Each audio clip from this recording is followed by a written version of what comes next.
প্রিয় গোপালগঞ্জবাসী, আমরা আজকে এতটুকুই বলতে এসেছি, গোপালগঞ্জ নামের এই বাংলাদেশে, সামনের বাংলাদেশে কোনো বৈষম্য হবে না।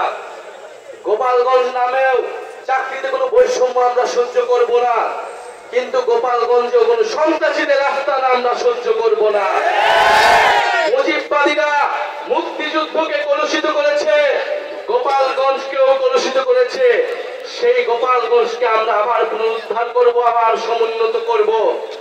প্রিয় সংগ্রামী বন্ধুগণ, আমাদের যারা সনাতন ভাই বোনেরাও রয়েছেন, এই আওয়ামী লীগ সনাতন ভাই বোনদের জমি দখল করেছে, তাদের সাথে বেইনসাফি করেছে।